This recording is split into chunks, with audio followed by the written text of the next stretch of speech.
गोपिका जीवनस्मरणं बोला पुंडलीकवरदा सद्गुरुस्वामिनः आंजनेयस्वामिनः भारत माता की पतितपावन दिव्य मधुर मधुर मधुर भगवन् नाम की जय जय रघुवीर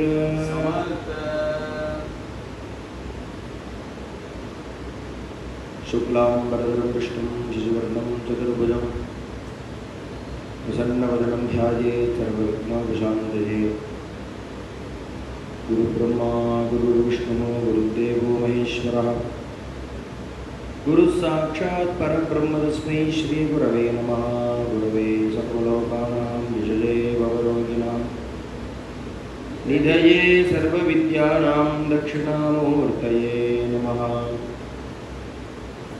पूजन्तं राम रामेति मधुरं मधुराक्षरम् आरुह्यकविताशाखां वन्दे वाल्मीकिकोकिलं वाल्मीकिर्मुनिसिंहस्य कवितानुसारिणः शृण्वन् रामकथानादं को न याति परां गतिं यः पिबन् तं रामचरितामृतसागरम् अदृप्तस्तं मुनिं वन्दे प्राचेतसमकल्मषम्। वाल्मीकिसम्भूता रामसागरगामिनी पुनातु भुवनं पुण्या रामायणमहानदी। वेदवेद्ये परे पुंसि जाते दशरथात्मजे वेदप्राचेतसादासीत् साक्षात् रामायणात्मना। वैदेही सहितं शरद्रुमतले हैमे महामण्डपे मध्ये पुष्पकमासने मणिमये वीरासने सुस्थितम् अग्रे वाचयति प्रबन्धनसुते वरदादिविप्रवृतं रामं भजे श्यामलं। नमोऽस्तु रामाय सलक्ष्मणाय देव्यै च तस्यै जनकात्मजायै। नमोऽस्तु रुद्रेन्द्रयमालेभ्यः नमोऽस्तु चन्द्रार्कमरुद्गणेभ्यः सकृदेव प्रपन्नाय ददाम्येतत्कृतं मम। कृष्णाय वासुदेवाय देवकीनन्दनाय च नन्दगोपकुमाराय गोविन्दाय नमो नमः। बुद्धिर्बलं यशोधैर्यं निर्भयत्वं मनोगता अजाड्यं वाक्पटुत्वं च हनुमत्स्मरणात् भवेत्। श्री सीतालक्ष्मणभरतशत्रुघ्न सहित श्रीरामचन्द्राय परब्रह्मणे नमः। श्रुतिस्मृतिपुराणानाम् आलयं करुणालयं नमामि भगवत्पादशङ्करं लोकशङ्करं। जगद्गुरुशङ्कराचार्यस्वामिनः जय। शुकासारिके पूर्णवैराग्यजाचे वसिष्ठा परिज्ञानयोगेश्वराचे कवि वाल्मीका सारिका मान्य ऐसा। नमस्कार माझा सद्गुरु रामदासा श्रीराम। जय जय रघुवीर समर्थ। कृष्णं कमलपत्राक्षं कमनीयं मनोहरं कर्मानुष्ठानसम्पन्नं स्वाध्यायवसनप्रियं कामक्रोधादिरहितं कलिधर्मे प्रतिष्ठितं भक्तानां हितवक्तारं शिवरामं नतोऽस्म्यहं। सद्गुरुनाथ महाराज की जय। ओम साईश्वराय विद्महे सत्यदेवाय धीमहि तन्नः सर्वः प्रचोदयात्। ओम साई रामाय विद्महे आत्मा रामाय धीमहि तन्नो बाबा प्रचोदयात्।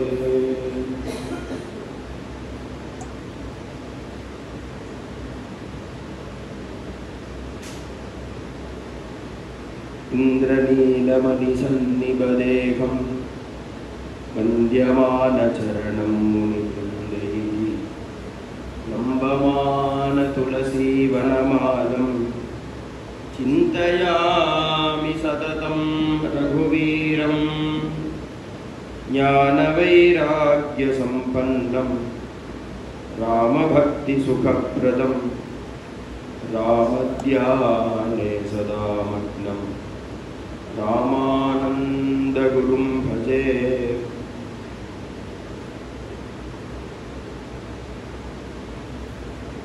கேகய தேசத்திலிருந்து வந்த பரதாழ்வார் தசரத மகாராஜாவுக்கு பண்ண வேண்டிய திடீர்மான கர்மாக்கள் எல்லாம் பண்ணி முடிச்சு 3 தாயார்களையும் தம்பியான சத்ருகனோட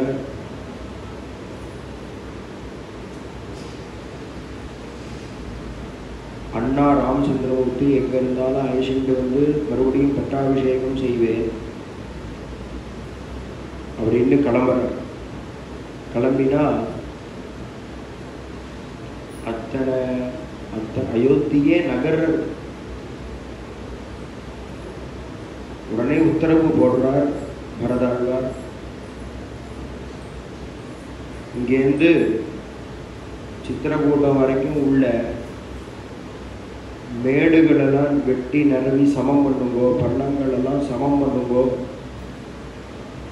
ஜனங்கள் அத்தனை பேரும் போகணும்னா வழி நேராக இருக்கணும் அப்படின்னு அன்னைக்கே புல்டோசர் மாதிரியான யந்திரங்கள்லாம் வச்சு மரத்தையே பிடுங்கி கொண்டு போய் நட்டார். இனிதான் நம்ம பெருசாக நம்ம கண்டுபிடிச்சி மைனிங்லாம் பண்ணுறோம்னு நினச்சிக்கணும். வால்மீகி பகவான் ஆச்சரியமாக சொல்கிறேன், போகிற வழியில் தண்ணி தாக எடுத்ததுன்னா பண்ணுறது குளம் வெட்டுங்கோ எல்லாரும் அப்படின்னு குளங்கள்லாம் வெட்டி மரத்தையே வேரோட பிடிக்கிட்டு போய் நடுறான். அயோத்தியே அப்படியே நகர்ந்தா அப்படி இருக்குமோ அத்தனை ஜனங்களும் போகும். ஏன் இது நம்ம அண்ணா அப்பா அம்மா சமாச்சாரமாச்சே ஜனங்களெல்லாம் ஏன் அழிச்சுட்டு போகணும்னா, பரதர் நினைச்சாரா ராமச்சந்திரமூர்த்தி எப்பேற்பட்ட கருணாமூர்த்தி, அவர் முன்னாடி போய் கண் கலங்கினா தவாஸ்மீதி சயாச்சதே அபயம் சர்வபூதேப்யான்னு சொல்றவராச்சே. நம்ம போய் அவர் முன்னாடி கண்ணுல 2 சொட்டு ஜலம் வச்சிருந்தோம் அப்படின்னா உருகி போயிடுவாராம் பிரபு. லட்சம் கண்ணை கொண்டு போய் அவர் முன்னாடி அழவிடணுங்கிறதுக்காக அத்தனை பெரிய விஷயம். நேராக அங்கேருந்து வந்தா இவரும் குஹன் ஆற்று வழியாக தான் போகணும், சிங்கவேரபுரம் வழியாக தான் போகணும். தூரக்கேந்து குஹன் பார்க்குறேன், பார்த்தா பரதன் சத்ருகுணன் அத்தனை பரிவாரங்களோட சேனைகளோட வர. உடனே குஹன் கொஞ்சம் தப்பாக நினச்சிக்கிட்டானா, அது மாதிரி பிரபுவை வதம் பண்ணுறதுக்கு சேனையோட வரான்னு நினச்சிக்கிட்டானா. ஆனால் பார்த்தா திடுக்கிட்டு போயிட்டான் குஹன். என்ன ஆச்சு அப்படின்னா, தம்பியும் தன் நாயகனை ஒக்கின்றார் அயன்கின்றார், தம்பியை ஒக்கின்றார்னார் கம்பர். எப்போ சீராதின ஜடாதாரி ராமோ பவது தாபசா அப்படிங்கிற வரனை கேட்டானோ, இனி நானும் என்னுடைய ராஜரீகமான அலங்காரங்கள்லாம் பண்ணிக்க மாட்டேன், எங்கள் அண்ணா மாதிரி நானும் மறைவுறவை தான் உடுத்திப்பேன், நானும் ஜடை போட்டுண்டாரான் பரதாழ்வார். அதுதான் பிரபு கணபரிச்சவே சொல்றார், என் பின்னவன் பெற்ற செல்வம் அடியனேன் பெற்றதென்றோம். இது மேலோட்டமாக பார்த்தா என்ன அர்த்தம் அப்படின்னா, என் பின்னவன் பெற்ற செல்வம் அடியனேன் பெற்றதென்றோம். எனக்கு பட்டாபிஷேகம் பண்ணினா என்ன, என் தம்பிக்கு பட்டாபிஷேகம் பண்ணினா என்ன, அவனுக்கு பட்டாபிஷேகம் பண்ணினாலே எனக்கு பட்டாபிஷேகம் பண்ணினா மாதிரி நான் சந்தோஷப்படுவேன். என் பின்னவன் பெற்ற செல்வம் அரியனேன் பெற்றதென்றோன்னு தான் பொதுவானதுக்கு ஒரு அர்த்தம். ஆனால் அவர் முதலே சொல்றார், என் பின்னவன் பெற்ற செல்வம். பரதனுக்கு பரதன் என்ன செல்வத்தை அடைஞ்சா அப்படின்னா அடியனேன் பெற்றதென்று. நான் என்ன அடைஞ்சேனோ அதை தான் பரதன் அடையலாம். அம்மா எப்போ நீங்கள் என்ன மறைவுருவி கட்டிட்டு ஜடாபாரம் தரிச்சுட்டு காட்டுக்கு போன்னு சொன்னேனோ அவனுக்கும் அதுதான். என் பின்னவன் பெற்ற செல்வம் அடியனேன் நான் என்ன பெறறேனோ அதை தான் அவனும் பெறறாங்க. பார்த்தா ராமர் வரா மாதிரியே இருக்கா, சத்ருக்னார் பார்த்தா லக்ஷ்மணாழ்வார் வரா மாதிரியே இருக்கா. பார்த்து திடுக்கிட்டான் குஹன். அங்கேருந்து போய் பரதாழ்வார்கிட்ட சரணாகதி பண்ணி, நான் அவளை தப்பாக நினச்சிட்டேன் அப்படின்னு க்ஷமாபராதம் பண்ணிண்டா அத்தனை பேரையும் கங்கையை தாண்டி கொண்டு விடுறார் குஹன். அங்கேருந்து நேரம் பரத்வாஜர் ஆசிரமத்துக்கு வரா அத்தனை பேர். பரத்வாஜர் பரதனை பார்த்து கேட்குறேன். பிரபு போகும்பொழுதே பரத்வாஜ ஆசிரமத்துக்கு போயிட்டு சித்திரகூடத்துக்கு போய் குடியில் போட்டுன்னு இருக்கார். பரதாழ்வார் அதே மாதிரி பரத்வாஜர் ஆசிரமத்துக்கு வரார். பரத்வாஜர் பரதனை பார்த்து கேட்கிறார், அப்பா பரதா, தசரத மகாராஜாவுக்கு 3 பத்தினிகள் 4 குழந்தைகள்னு தெரியும். ஆனால் யார் யாரோட குழந்தைகள் யார் யாருன்னு தெரியாது, நீ சொல்ல அப்படி. உடனே என்னாச்சு, பரதாழ்வார் சொல்றார், கௌசல்யா அம்மா முதல்ல நமஸ்காரம் பண்றார். தர்மத்துக்குன்னே எந்த தெய்வம் அவதாரம் பண்ணியிருக்கோ அந்த தெய்வம் ராமச்சந்திரமூர்த்தியை பெற்ற அம்மா இவள் கௌசல்யா அப்படின்னு சொன்னார். அடுத்தது சுமித்ரை நமஸ்காரம் பண்றார். அந்த தர்மம்னு காட்டுக்கு போயிருக்கே ஒரு தெய்வம், அந்த தெய்வத்துக்கு கைங்கரியம் பண்றதுக்குன்னே ஒரு பிள்ளையை பெற்றிருக்காளே லக்ஷ்மண சத்ருகுணான், அவளுடைய அம்மா சுமித்ரை இவன். இப்போ 2 அம்மா 3 பிள்ளைகள் ஆயிடுது. பாக்கி இருக்கிறது கைகேயி ஒருத்தி, தான் பரத், அவ்வளோதானே சொல்லணும். அப்போ சொல்லாம கூட இருக்கலாம். கைகேயி நமஸ்காரம் பண்றா. நமஸ்காரம் பண்ணினா அவருக்கு ஆத்திரம் தாங்கலை பரதனுக்கு, அண்ணாவை காட்டுக்கு அனுப்பிச்சிட்டாளே. அவன் நமஸ்காரம் பண்றா. நமஸ்காரம் பண்ணும் பொழுது சொல்றார், அனார்ய ரூபிணி. என்னமோ இவ அப்படியே நமஸ்காரம்லாம் பண்றா, பார்க்கறதுக்கு ஸ்திரீ மாதிரி இருக்காளே, இவளை நல்லவோ ஆரிய ரூபிணின்னு நீங்க நினைச்சுடுறாதீங்கோ, எங்க அண்ணாவை காட்டுக்கு அனுப்பிச்ச பேய் இவதான் அப்படின்னு இன்ட்ரடியூஸ் பண்றா. இவ பெத்த புள்ள நானு, என்னாலதான் இப்ப எங்க அண்ணா காட்டுல இருக்கா. ஏன்னா நான் ஒருத்தன் பிறக்கவே இல்லைன்னா எங்க அண்ணா காட்டுக்கு போயிருக்க வேண்டாமே. அதான் பரத்வாஜர் சொல்றார், அப்பா பெரியவா பண்ணக்கூடிய காரியங்களுக்கெல்லாம் நம்மள மாதிரி சின்ன குழந்தைகளுக்கெல்லாம் காரணம் புரியாதுப்பா. பெரியவா ஒரு காரியம் பண்ணினா அதுல 1000 காரணங்கள் இருக்கும். அவ ஏன் அப்படி பண்றான்னா, இனி உங்க அம்மாவை ஒரு வார்த்தை நீ பேசக்கூடாது, இத்தனை வரைக்கும் பேசுறது போட்ட விடு, இனி ஒரு வார்த்தை உங்க அம்மாவை நீ எதுவுமே பேசக்கூடாது அப்படின்னு அவர் தான் வியாக்கியானத்துல சூக்ஷ்மத்துல சொல்றார். வியாக்கியானத்துல ஏன் கைகேயி இந்த வரன் கேட்டார். தசரத மகாராஜா ஒரு நாள் படுத்து தூங்கிட்டு இருந்தார். திடீர்னு ஒரு கனவு, திடுக்கிட்டி எழுந்தார். பொதுவா அவர் எப்பவுமே கைகேயி அந்தப்புரத்துல தான் சயனிச்சுப்பார். டக்குன்னு நம்ம ஒரு கனவு கண்டு எழுந்துக்கிறோம்னு வச்சுக்கோங்க, ஒரு பயங்கரமான கனவு பார்த்து டக்குன்னு எழுந்துக்கிறோம். எழுந்தா பக்கத்தில் இருக்கிறவா தானே கேட்பேன், என்னாச்சு ஏன் இப்படி எழுந்துக்கிறேன். உடனே அவள்கிட்ட தெரியப்படுத்தும், இல்லைம்மா அது மாதிரி ஒரு பயங்கரமான கனவு கண்டேன், சரி இருக்கும், கொஞ்சம் தூத்தம் தரேன், குடிச்சிட்டு தாச்சுக்கோங்க அப்படின்னு தண்ணி குடிப்போம், அப்புறம் தூங்கும்.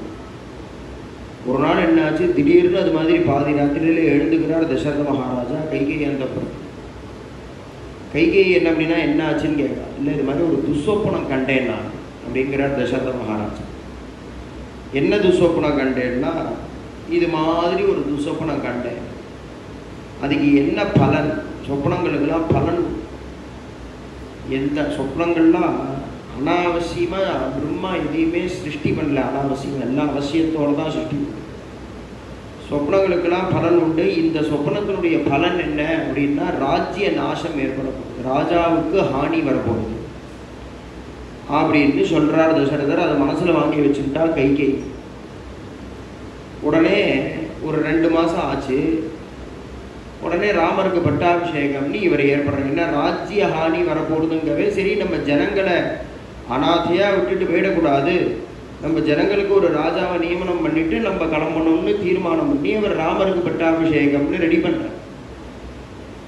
கைகேயிக்கு அடடா இப்போதானே 2 மாதம் முன்னாடி கூட சொப்னம் கண்டாரு, ராஜ்ய ஹானி ஏற்படும்னு போட்டிருக்கேன், இந்த குழந்தைக்கு பட்டாபிஷேகம் பண்றாரு. அப்போ பட்டாபிஷேகம் ஆயாச்சுன்னா ராமரும் ராஜா தான். அப்போ அந்த சொப்பனத்துடைய பலன் ராமரை தாக்கிடுதுன்னு என்ன பண்றேன். அதனால கைகேயி அம்மா என்ன பண்ணினாலா, எப்படியாவது கைகேயிக்கு ராமரை காப்பாத்திக்கணும்னு தோணி போயிட்டு. இவர் 60,000 வருஷம் வாழ்ந்துட்டார், இவர் இனிமே கிளம்பினா கிளம்பட்டும், எல்லாம் நமக்கெல்லாம் வயசாகிடுத்து, நம்மெல்லாம் கிளம்ப வேண்டியதான். ஆனால் குழந்தையில எப்படியாவது காப்பாற்றிக்கணும்னு தோணி தாம் புள்ள பரதன் போனாலும் பரவாயில்ல, ஆனால் ராமரை எப்படியாவது காப்பாற்றிக்கணும் அப்படின்னு தோணி பரதனுக்கு பட்டாபிஷேகம் பண்ணுங்கோ. பரதனுக்கு பட்டாபிஷேகம் பண்ணலாம், ஆனால் ராமனை எதுக்கு காட்டுக்கு அனுப்பணும் அப்படின்னா அந்த எதுவுமே அந்த சொப்பனத்தினுடைய பலன் என்ன பண்ணுறது அப்படின்னா, அந்த ராஜ்ய சின்னங்கள் இருந்ததுன்னா கூட வந்து அடிக்குமா. அதனால இப்போ ராமர் இங்கேயே இருந்தாருன்னா அவர் வந்து கொடை வச்சுட்டு இருப்பார், பூட்ஸ் போட்டுப்பார், கிரீடம் வச்சுட்டு இருப்பார், கவச்ச குண்டலங்கள்லாம் போட்டுட்டு இருப்பார்.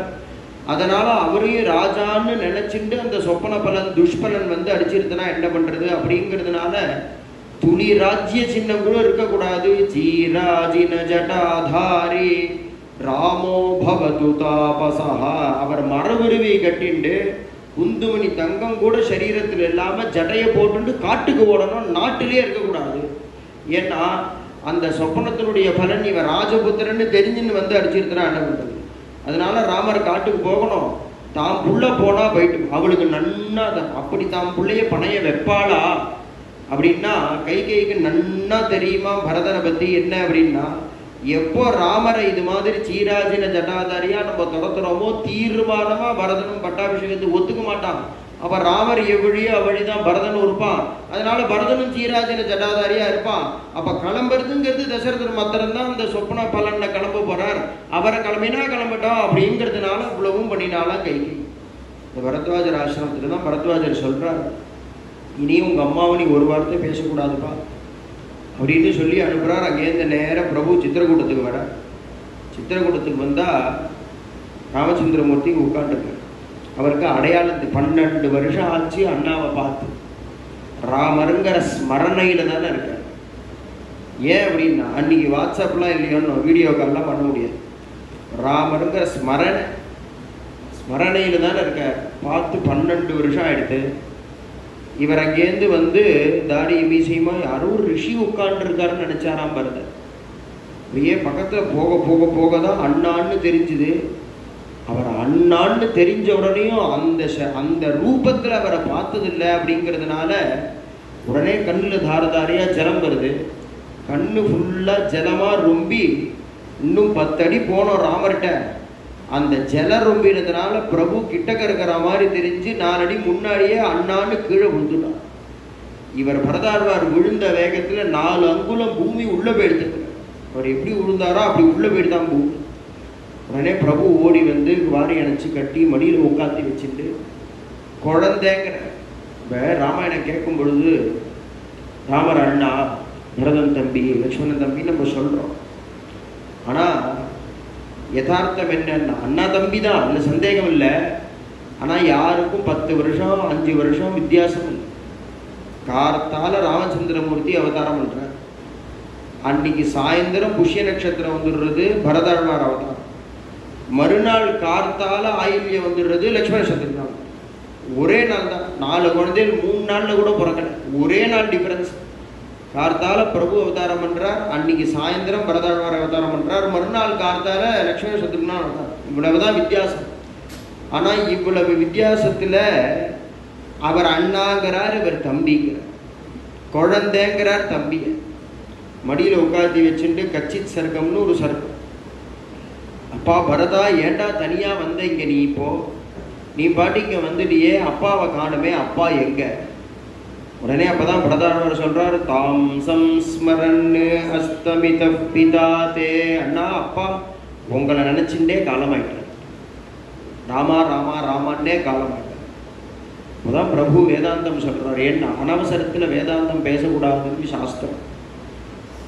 அதில் யாராவது காலமாயிட்டா அப்படின்னா என்னது, என்ன பண்ணுறது, எல்லாம் இருந்துகிட்டே இருக்க முடியுமா அப்படின்னு கேட்கக்கூடாது. அழணும், அழுது அனுப்பணுங்கிற ரிஷிகள். அப்போ போயிட்டு பெரிய பிராக்கியம் மாதிரி நம்ம ஏதோ 4 ஸ்டடி சர்க்கிள் அட்டன் பண்ணுறோம், என்ன பண்ணுறது, நான் அப்படிலாம் பண்ணக்கூடாது. ஏன்னா அந்த ஜீவன் அவஸ்தைப்படும். இந்த ஜீவன் ஏன்னா இங்கே நம்ம உடம்பு முடியாமல் படுத்துட்டு இருக்கும் பொழுதே அந்த ஸ்டடி சர்க்கிள் ஞாபகம் வர மாட்டேங்கிறது. யாராவது வந்து இப்போ காஃபி போட்டு கொடுத்தா தேவலான்னு தோன்றது, வெந்நீர் வச்சு கொடுத்தா தேவலான்னு போடுறது. அப்போ இங்கே 4 பேர் சுற்றி நம்மளை இருக்கும் பொழுதே நமக்கு யாராவது இருந்தால் தேவலான்னு போட்டோம் பொழுது அந்த ஜீவன் தனியாக கூட யாராவது போகிறான்னு, எங்கள் அப்பா போயிட்டார் சார், நான் திருப்பி கூட இங்கே இருக்கும்போது எல்லாம் நான் தான் செஞ்சுட்டு இருந்தேன், நானும் அவரோட போகிறேன் அப்படின்னு உடன்கட்டை யாராவது ஏறாலும் அப்போ தனியாக அந்த ஜீவன் போகும்பொழுது அதுக்கு உண்டான சம்ஸ்காரங்கள் என்னவோ அதை பண்ணி தானே அனுப்பணும். அனவசரத்தில் வேதாந்தம் பேசவே கூடாது. இப்போ அப்பா காலமாகி தன்னால் ஆயிடுத்து, காப்புதிகமான கர்மாக்கள் எல்லாம் பூர்த்தி பண்ணிட்டு தான் வந்திருக்காரு பரதன் தெரிஞ்சு ராமர் இப்போ சொல்கிறாரா வேதாந்தத்தை, என்னடா தாம் சம்ஸ்மரன்னு அஸ்தமித பிதாதேங்கிறிய. நான் இப்போ அயோத்தியில் இருந்துருந்தா மாத்திரம் அப்பா இருந்துகிட்டே இருக்க போகிறாளா? எத்தனை நாள் இருக்க போகிறா? நான் இருக்கிற வரைக்கும் அப்பா இருந்துகிட்டே இருக்க போகிறாளா? அப்பா சேர்ற எத்தனை பேர் எவ்வளவு நாள் சேர்ந்தாலும் எதுக்கு சேர்றதுன்னா பிரியறதுக்கு. ஒரு கல்லை மேலே தூக்கி போட்டாக்கா எத்தனை நேரத்துக்கு மேலே இருக்கும், அது கீழே வந்து தான் தீரும். அது மாதிரி யாரா மரதாந்தந்து ஜீவிதம், எது வரைக்கும் வாழ போகிறோம் அப்படின்னா சாகர வரைக்கும் வாழ. யாருக்குமே அதுதான்டா பரதா, அதனால அப்படி சொல்லாதுன்னு இவர் அழறார் பிரபு. பரதனை பார்த்து சொல்றார், பரதா அப்பா வச்ச அப்பா என் பேர்ல வச்ச பிரியத்தை என்னால் அப்பா பேரில் வைக்க முடியலையேன்னு அழறார். ஏன் அப்படின்னா, நான் இப்போ என்னுடைய பிரிவு அப்பாவுக்கு 14 வருஷம் தான். 15வது வருஷம் முதல் நாள் நான் திருப்பி அயோத்திக்கு வந்துட்டு போகிறேன். அது தீர்மானம். அந்த தற்காலிக பிரிவு தாங்காமல் என் பேரில் உள்ள பிரியத்தினால அப்பா காலமாயிட்டார். இப்போ அப்பா காலமாயிட்டார், சர்வதா திருப்பி வரப்போகிறது கிடையாது. அப்பா வரவே மாட்டான்னு தெரிஞ்சதுக்கு அப்புறமும் நான் உயிரை வச்சுட்டு இருக்கேனே, எனக்கு எவ்வளவு கல்லெஞ்சு பார்த்தியா பரதான்னு பரதன்ட்ட அப்பாவை விசாரிக்கிறார். சீதையை பார்த்து விசாரிக்கிறார். சீதையாவும் மாமனார் போயிட்டாராமே. அப்போ லக்ஷ்மணனை பார்த்து, லக்ஷ்மணா நம்ம அப்பா போயிட்டான்னு சொல்லணும். சமான சோகம் தானே. ராமருடைய அப்பா காலமாயிட்டார், பரதனுடைய அப்பா காலமாயிட்டார்.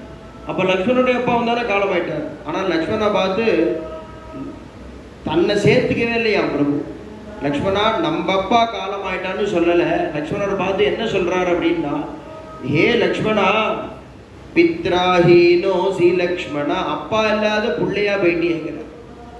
இப்போ நம்ம அப்பா போயிட்டான்னு சொல்ல வேண்டி இருக்க, லக்ஷ்மணன்ட்ட மாத்திரம் தனியாக சொல்றாரு அப்பா இல்லாத பிள்ளையா போயிட்டீ. அப்படின்னா என்ன அர்த்தம் அப்படின்னா, ராமர் தனக்கு அப்பா போயிட்டு தான் நினைக்கவே இல்லையா, தன் அப்பா ஸ்தானத்திலிருந்து லக்ஷ்மணர் அவரை பார்த்துக்கிறார். அதனால லக்ஷ்மணனை பார்த்து சொல்றாரு, உனக்கு தாண்டா அப்பா இல்லாம போயிட்டா, எனக்கு அப்பா உன் ரூபத்தில் இருக்காருடாங்கிற. பித்ராஹீனோ சி லக்ஷ்மணா எல்லாம் பார். 3 நாள் இந்த சித்திரக்கூட்டத்தில் இந்த பெரிய பெரிய அட்வொகேட்டு பாரட்லாம் ஆர்கியூ பண்ணுவாங்க. அது மாதிரி 2 பேரும் ஆர்கியூ. அந்த சர்க்கங்கள்லாம் பாராயணம் பண்ணும்பொழுது அப்படி இருக்கும். 2 பேரும் அப்போ பரதாழ்வார் சொல்கிறார், அதெல்லாம் இல்லை, நீங்கள் அவசியம் வந்தே தீரணும்னு அவர் பாயிண்ட்டாக சொல்கிறார் பரதன். உடனே ரிஷிகள் எல்லாரும் உட்காந்துருக்கு. அனுஷ்டான காலத்தில் எழுந்துக்க வேண்டியது, அனுஷ்டானத்தை பண்ண வேண்டியது, சாப்பிட வேண்டியது, உட்காந்து பேச வேண்டியது, மத்தியானம் சாப்பிட வேண்டியது, உட்காந்து பேச வேண்டியது, சாயந்தரம் அனுஷ்டானத்தை பண்ண வேண்டியது, உட்காந்து பேச வேண்டியது, ராத்திரி தூங்க வேண்டியது. இப்படியே 3 நாள் பரதன் பேசுறத அத்தனை ரிஷிகளும் கேட்பா. கேட்ட உடனே என்ன நினச்சிப்பான்னா, ரைட்டு ராமர் இப்போ கிளம்பி அயோத்திக்கு போய் சர்வ நிச்சயம் பட்டாபிஷேகம் பண்ணிக்க போகிறார் அப்படின்னு நினச்சிட்டு இருப்பார். உடனே அடுத்தபடி பிரபு பேசுவார். பிரபு பேசுறது கேட்பா ரிஷிகள்லாம். சர்வதா போவே போகிறதில்லை, 14 வருஷம் காடு தான். இப்படியே பேசியிருக்கா 2 பேரும். கச்சித் சர்க்கம்னு என்ன எவ்வளவு வேதாந்தமோ எவ்வளவு தர்மத்தை சொல்ல முடியுமோ அத்தனை தர்மத்தை போதிக்கிறா, குழந்தைகளுக்கு சொல்கிறார். சொல்லி அவர் சர்வதா சொல்லிட்டார் பரதன், என் பேரில் ராஜ்யம் இருக்கக்கூடாது, ஆள மாட்டேன் நான். ஏன்னா அவர் ராமர் சொல்கிறார், அப்பாவுடைய வாக்கை காப்பாற்றுறதுக்கு எனக்கு எவ்வளவு பொறுப்பு இருக்கோ அவ்வளவு பொறுப்பு உனக்கு இருக்கடா பரதாங்கிறார். அதெல்லாம் அப்பா இந்த வரன்கிறன் அதெல்லாம் உங்களுக்கு தான். எனக்கு தெரிஞ்சது ஒரே ஒரு தர்மம் தான். என்ன தர்மம் அப்படின்னா, அண்ணா இருக்கும்பொழுது தம்பி ராஜ்யபாரம் பண்ணக்கூடாது. அதனால் நான் பண்ண மாட்டேன், உங்கள் நிமித்தமாக ஏதாவது எனக்கு கொடுங்க. அப்போ தான் ராமச்சந்திரமூர்த்தி பரதனுக்கு பாதுகையை கொடுக்குறார். அதுதான் சுவாமி தேசிகன் பாதுகா சகஸ்ரம் ஒன்று பண்ணியிருக்கார். ஒரு ராத்திரியில் பண்ணியிருக்கார். ஒரே ராத்திரி 1000 ஸ்லோகம்.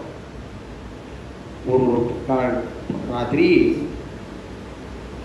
8 மணியிலிருந்து காலத்தால் 6 மணி வச்சுக்கோங்களேன், 10 மணி நேரம் கிட்டத்தட்ட. ஒரு நிமிஷத்துக்கு ஒரு ஸ்லோகம்னு வச்சா கூட 10 மணி நேரத்தில் 600 ஸ்லோகம் தான் பண்ண முடியும். 600 ஸ்லோகம் தான் பண்ணலாம். இது என்னன்னா மனுஷிய பிரயத்தனம் இல்லைன்னு தெரிஞ்சுக்கணும். மனுஷ பிரயத்தனம் இல்லை, 1000 ஸ்லோகம் பண்றார். முதல் ஸ்லோகம் ராமருக்கெல்லாம் நமஸ்காரம் கிடையாது. அவர் முதல் ஸ்லோகத்திலே என்ன சொல்றார்? பரதாய பரம் நமோஸ்து தஸ்மை பிரதமோதாகரணாய பக்தி பாஜாம். பரதனுக்கு நமஸ்காரம். ஏன் அப்படின்னா பூமி உண்டான நாளா காலில் போட்டுக்கிற செருப்பை பூஜை ரூம்ல வச்சு பூஜை பண்ணலாம்னு பூமிக்கு காண்பிச்சதே பரதன். எவ்வளவு விலை உயர்ந்த செருப்பை, 1 லட்சம் ரூபா கொடுத்து செருப்பா இருக்குமே, வாசல தானே விட முடியும், பூஜை ரூம் எடுத்துன்னு வர முடியுமா? ஆனா அந்த செருப்பை பூஜை ரூம்ல வச்சு பூஜை பண்ணலாம்னு யார் காண்பிச்சா முதல்லன்னா பரதன் தான். அதனால முதல்ல பரதனுக்கு நமஸ்காரம் சொல்றார். பரதாய பரம் நமோஸ்து தஸ்மை பிரதமோதாகரணாய பக்தி பாஜா. இந்த பரதனுக்கு அந்த பாதுகை கொடுக்கிறார். பரதன் ஆருரோக ரதம் ஹிருஷ்டா. ஹிருஷ்டஹான்னா ஹிருதயத்திலிருந்து படக்கூடிய சந்தோஷத்துக்கு ஹிருஷ்டம்னு பேர். ஹிருஷ்டம், மோதம், ஆனந்தம், முதிதம், சந்தோஷம், இதெல்லாம் ஒரே மீனிங்கு கூட மீனிங்கு சொல்லக்கூடிய சினனம்ஸ் மாதிரி இருக்கும். ஆனால் 2 வார்த்தை ஒரே மீனிங்கு சொல்லாது. 2 வார்த்தைக்கு ஒரு சொல் ஒரே அர்த்தம் கிடையாது. ரதம் ஹிருஷ்டஹா, ஆருரோக ரதம் ஹிருஷ்டா. சந்தோஷமா ஹிருதயத்திலிருந்து அடி மனசிலிருந்து சந்தோஷமா அண்ணாவே கூட வரா மாதிரி அழிச்சிட்டு போனோம். அந்த பாதுகை எடுத்துட்டு போய் நந்தி கிராமத்தில் வச்சு அந்த பாதுகைக்கு பட்டாபிஷேகம் பண்ணி பாதுகான்யஸ்த ராஜ்யனா பரதாழ்வார் ராஜ்யம் பாரம் பண்ணிட்டு இருக்கார். அவர் பிரபு அப்படியே ஒரு நாள் இருந்தார் அங்க. அவர் பார்த்தா லக்ஷ்மணா கிளம்பலான்னு, என்னன்னா இவ்வளவு சிரமப்பட்டு குடியெல்லாம் ஏற்பாடு பண்ணி போட்டு கட்டி கொடுத்துருக்கேனே, இப்படி கிளம்பலாங்கிறேனே. பிரபு சொன்னார், வாசல்ல வந்து உட்கார்ந்தா அந்த குழந்தை பரதன் விழுந்த இடம் அந்த பள்ளம் அப்படியே இருக்கு, பரதன் இங்கேயே இருக்கிற மாதிரி இருக்கு, என்னால் இங்கே இருக்க முடியும், கிளம்பலாம் அப்படின்னு. அங்கேருந்து நேராக கிளம்பி அத்ரி அனசூய ஆசிரமத்துக்கு வர. இந்த அஸ்ரீ ஆசிரமத்துக்கு வந்தா ஸ்ரோத்ரேராஸ்ரபவாசாத்ய தம்பபந்தே மகாயசாஹ தஞ்சாபி பகவான் அத்ரிஹி புத்திரவத் பிரத்யபத்யதா. புள்ளைய பார்க்கற மாதிரி புத்திரவத் பிரத்யபத்யதா, தம் புள்ளைய வரவேற்ற மாதிரி அத்ரி மகரிஷி வரவேற்றார்.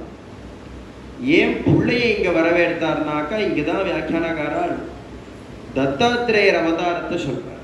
பகவான் தத்தாத்திரேயர் அத்ரியினுடைய புள்ள தானே, தத்தர் அப்படின்னு பேரு அவருக்கு. அத்ரி மகரிஷிக்கு பிள்ளையா பிறந்ததுனால ச பகவான் தத்த ஆத்திரேயர், ஆத்திரேய கோத்திரத்தில் வராருன்னு அத்ரிக்கு பிள்ளையா, அதனால தத்த ஆத்திரேயர்னு பேரு. ச பகவான் தத்தஹா, தத்தன்னு பேரு வச்சார். ஒரு சந்தர்ப்பம் நாரத ஏகாதசி, நாரத பகவான் என்ன பண்ணினா ஒரு வேர்க்கடலை எடுத்துட்டு வந்தார். வேர்க்கடலை எடுத்துட்டு வந்து நேர தன் ஆத்துக்கு போறார். பிரம்மபுத்திரரோன்னு நாரதர் ஆத்துக்கு போய் அம்மாட்ட, அம்மா ஏகாதசியா இருக்கு, இந்த வேர்க்கடலையை வேக வச்சு கொடு, நான் சாப்பிட்றேன். அதை வாங்கி பார்த்தாக்க அது இரும்பு கடலை. உடனே சரஸ்வதி தேவி பார்த்தா, ஏன்னா இரும்பு, இதை போய் வேக வைக்க முடியுமா இங்கே, அது போடா.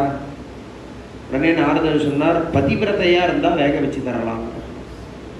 உடனே கோபம் வந்துடுது சரஸ்வதி தேவி, யார் வேக வைக்கிறான்னு நான் பார்க்குறேன், நீ கிளம்பு, யார் வேக வைக்கிறான்னு நான் பார்க்குறேன். அங்கேருந்து நேரம் வைகுண்டத்துக்கு வந்தார். தாயார்கிட்ட வந்தார், மகாலட்சுமி தாயாரே இதை வேக வச்சு கொடுங்க அம்மாங்கிற. அவளும் மாட்டேன்னு, எப்படிடா வேக வைக்க முடியும், இரும்பு கடலை எப்படிடா வேக வைக்க முடியும், மாட்டேன் அப்படின்னு. அங்கேருந்து நேரம் கைலாச பர்வதத்துக்கு வந்தார். பார்வதி தேவிகிட்ட அதை கொடுத்து இதை வேக வச்சு கொடுங்கன்னு. சதி தேவி மாட்டேன் அப்படின்னு, எப்படிடா வேக வைக்க முடியும். உடனே என்ன பண்ணார், நேராக அண்ணாமண்ணி ஆற்றுக்கு வர. நாரதருடைய அண்ணா தான் அத்ரி மகரிஷி. மரீச்சி, அத்ரி, அங்கிரசு, புலஸ்தியர், புலகர், புருகு, கிருது, தக்ஷன், வசிஷ்டர், நாரதர்னு 10 பேர் சிருஷ்டி பண்ணினார் பிரம்மதேவர். ஜெகத் சிருஷ்டி ஆரம்ப காலத்தில் நாரதர் கல்யாணம் பண்ணிக்க மாட்டேன்னு, நான் ஞான மார்க்கத்தில் போகிறேன்னு சனத்குமாரர் தான் நாரத பகவானுக்கு குரு. அவர் ஞானத்தை உபதேசம் பண்ணிட்டார். பாக்கி 9 பேரை வச்சுட்டு ஜெகத் சிருஷ்டி பண்ணினார் பிரம்மதேவர். அந்த 9 பேர்களுக்கு தான் நவப்பிரஜாபதிகள்னு பேர்.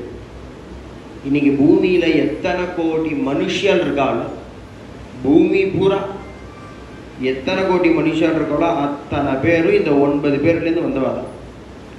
இந்த 9 அதை அப்படியே இந்த டிஎன்ஏ வேணும்னு பிடிச்சிட்டே போனால் இந்த 9 பேர்கிட்ட தான் போய் முடியும்.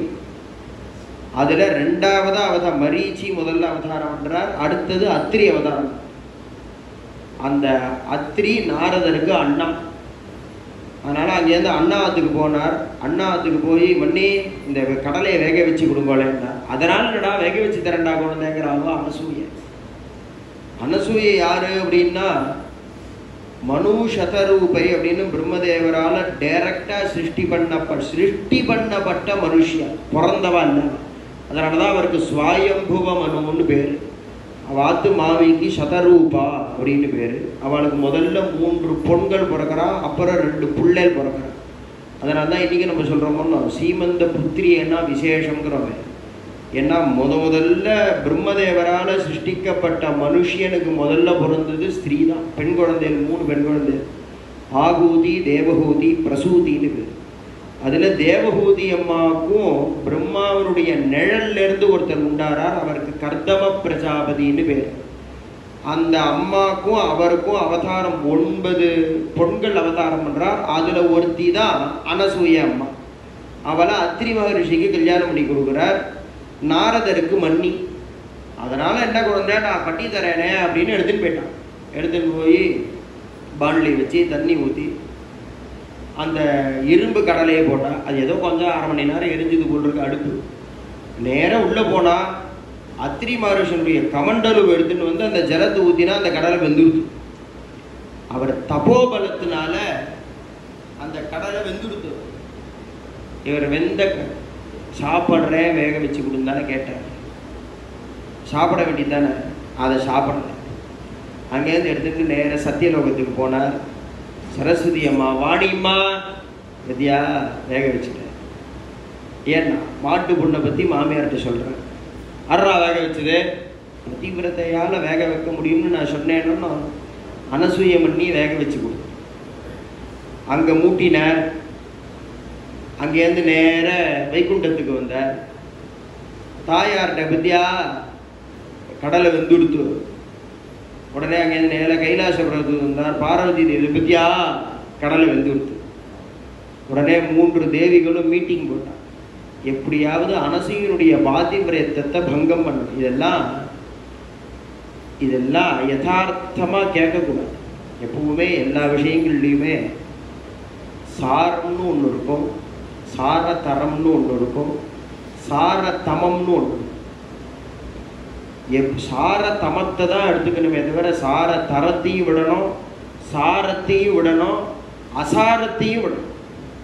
அசாரம் வேண்டியதே இல்லை, சாரமும் வேண்டியது இல்லை, சாரதரமும் வேண்டியது இல்லை. இதெல்லாம் ஈஸ்வர சம்பந்தமான லீலைன்னு நினச்சிக்கணுமே தவிர மாயையை வச்சுட்டு பகவான் விளையாடுறான். சயேகஹா வேதம் சொல்கிறதோ சயேவம் விது அஸ்மான் லோகா பிரேத்யா. லோகமே ஒன்று கிட்டே இருந்து தான் உண்டாச்சு. அந்த ஒன்று தான் லோகம் பூரா இருக்கு. அப்போ அந்த ஒன்று என்ன வேணாலும் பண்ணும். அப்போ என்ன அப்படின்னா பகவானுடைய வலது கை அசுரால், இடது கை தேவான்னா இப்படி பகவான் கை தட்டுறான். கை தட்டினாக்கா அது தேவாசுர யுத்தமாக நடக்குது. அவ்வளவுதான் நம்ம புரிஞ்சுக்கணுமே தவிர இதில் யதார்த்தமாக இது கேட்கக்கூடாது. இந்த மாதிரி விஷயங்கள்லாம் நேராக அவள் பாதிவிரத்தியத்தை பங்கம் பண்ணணும் அப்படின்னு 3 பேரையும் அனுப்புகிறான். நீங்கள் போங்கோ, அவள் பாதிவிரத்தியத்தை பங்கம் பண்ணிட்டு வாங்கோ அப்படின்னு 3 ஆத்து மாமியும் 3 ஆத்து மாமாவையும் அனுப்புகிறான். 3 பேரும் ஒரு இடத்துல வந்து மீட் பண்ணுறா. அவர் விஷ்ணு பரமேஸ்வராவை பார்க்குறார், பரமேஸ்வரர் பிரம்மாவை பார்க்குறார், பிரம்மா விஷ்ணுவை பார்க்குறார். என்ன இந்த கடலை பஞ்சாயத்து தானே? ஆமாம், சரி வாங்க போகலாம். நேராக அத்திரி ஆசிரமத்துக்கு வாசலில் வந்து நிற்கிறார். வாசலில் வந்து நின்றா 3 பேரும் வந்து நிற்கிறார். அனசூய அம்மா அங்கேருந்துக்கிறார். ஆஹா எப்பேற்பட்ட பரம பாக்கியம், 3 தேவர்களும் நம்ம பார்த்து வாசலில் நிற்கிறேன். வாசல் ஆதித்யத்துக்கு வந்துருக்கு. ஆஹா அதிதிஸ்காரம் எப்பேற்பட்ட பெரிய பாக்கியம், அவசியம். ஆனால் எங்களுக்கு ஒரு கண்டிஷன் இருக்குது. என்ன கண்டிஷன் இருக்குன்னா, நீ விவஸ்திரையாக எங்களுக்கு ஆதித்யம் பண்ணாதான் நாங்கள் ஏற்றுவோம். வஸ்திரம் இல்லாமல் எங்களுக்கு ஆதித்யம் பண்ணியிருக்கிறோம். ஆஹா அதனால் என்ன பேஷா பீடா போச்சுங்கிற அந்த அம்மா அனசூய அம்மா பேஷா பீடா போச்சு. அங்கேருந்து மறுபடியும் போனால் அத்திரி மகர்ஷனுடைய கமண்டலு எடுத்துன்னு வந்தா 3 பேர் மேலேயும் புரோக்ஷனம் பண்ணினா 3 பேரும் குழந்தையெல்லாம் போயிட்டான். முதல்ல பிரம்மதேவர் மேலே புரோக்ஷனம் பண்ணினா எடுத்துன்னு வந்தா ஒரு இடத்துல போட்டால் பிரம்மான்னு எழுதி வச்சா. ஏன்னா 3 பேரையும் குழந்தையா மாற்றினா அடையாளம் தெரியணும்னு நாளைக்கு வாத்து மாமி வந்து கேட்பாங்க. அதனால விஷ்ணுவை மாற்றினா கொண்டு வந்து படுக்கையில் போட்டால் மகாவிஷ்ணு அப்படின்னு எழுதி வச்சுட்டான். பரமேஸ்வரால கொண்டு வந்து போட்டால் பரமேஸ்வரால் அப்படின்னு எழுதி வச்சு. 3 தேவிகளும் வெயிட் பண்ணுறா 2 நாள் எடுத்து 3 நாள் எடுத்து என்னடா பஞ்சாயத்துக்கு போன மாமாவை காணுமே அப்படின்னு தேடின்னு அத்திரி ஆசிரமத்துக்கு வந்தால் எங்கே வாங்க எனக்கு என்ன பாக்கியம்னே தெரியலையே, இது மாதிரி மாற்றி பகவான்களாக பார்த்துக்கு வந்துட்டுருக்காளே, 3 தேவிகளும் வரணும் அப்படின்னு பாத பூஜைலாம் பண்ணுறதுக்கு ரெடி பண்ணுறா. அதெல்லாம் இருக்கட்டும், எங்கள் ஆத்து மாமா எங்கே இங்கே தான் வரேன்னு சொல்லிட்டு வந்தால் நாங்கள் தான் அனுப்பிச்சோங்க, எங்கள் ஆத்து மாமா எங்கே இதோ இருக்காமா. அதான் எல்லாம் கை குழந்தையா கையை காலி உதச்சிட்டு படுத்துட்டு அது மாமாவை கூட என்னதான் இருந்தாலும் ஒரு வாரம் குழந்தையா வச்சுட்டாலும் அந்த வாத்சல்யம் வந்துருதான் அனசூயா அம்மாவுக்கு. அந்த 3 குழந்தையும் சேர்த்து எடுத்தா தீன்னு சிலே சஹா ஹாத்தங்கிறார் ஏகநாத் மகாராஜ். 3 தலை 6 கை ஒரு குழந்தை அப்படி ஆயிடுது. அதுதான் பகவான் தத்தன் அப்படின்னு. ஏன்னா ஆதித்யன் தத்தம் வாங்கிறதுக்கு தானே வந்தார். ஆதித்யத்துக்கு வந்ததுனால தத்தன்னு பேர் வச்சார். அத்திரியினுடைய பிள்ளையானதுனால பகவானே தத்தரா இந்த ஆசிரமத்தில் ஏற்கனவே அவதாரம் பண்ணியிருக்கிறதுனால இப்போ ராமரை பார்த்து அத்திரி மகரிஷி சொல்றாராம், ஸ்ரோத்ரேராசிரமமாசாத்ய தம்பபந்தே மகாயசா தஞ்சாபி பகவான் அத்ரிஹி புத்திரவத் பிரத்யபத்யதா. குழந்தைய புத்திரனை பார்க்குற மாதிரி பார்த்தாருன்னா புத்திரன் தானே, அதனால அப்படி பார்க்குறார். சீதையை பார்த்து அம்மா உள்ள அனசூயா இருக்கா, நீ போய் பாருமா அப்படிங்கிறார். உடனே சீதா பிராட்டி அங்கேருந்து நேரம் வந்து அனசூயா அம்மாவை தரிசனம் பண்ணுறார். அனசூயா அம்மா சீதையை பார்க்குறாளாம். சீதைக்கு அனசூயா அம்மாவுக்கு